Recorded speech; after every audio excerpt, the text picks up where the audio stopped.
அன்பார்ந்த இனிய மாணவ செல்வங்களுக்கு வணக்கம். இன்றைய நீதிக்கதை வாழ்க்கை பயணம்.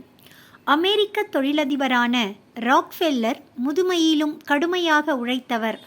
ஒருமுறை விமானத்தில் பயணித்தார்.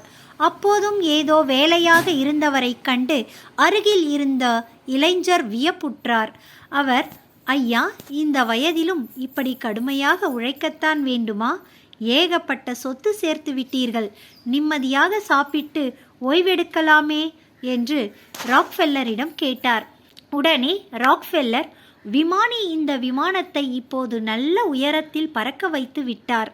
விமானமும் சுலபமாக பறக்கிறது. அதற்காக இப்போது என்ஜினை அணைத்து விட முடியுமா? என்ஜினை அணைத்து விட்டால் என்னவாகும் தெரியுமா என்று கேட்டார். பெரும் விபத்து நேருமே, பதற்றத்துடன் பதிலளித்தான் இளைஞன். இதை கேட்டு புன்னகைத்த ராக்ஃபெல்லர், வாழ்க்கை பயணமும் இப்படித்தான். கடுமையாக உழைத்து உயரத்துக்கு வரவேண்டியுள்ளது.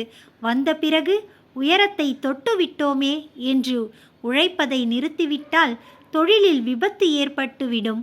உழைப்பு என்பது வருமானத்துக்காக மட்டுமல்ல, உடல் ஆரோக்கியம் மற்றும் மன நிம்மதிக்காகவும் தான் என்று விளக்கமளித்தார்.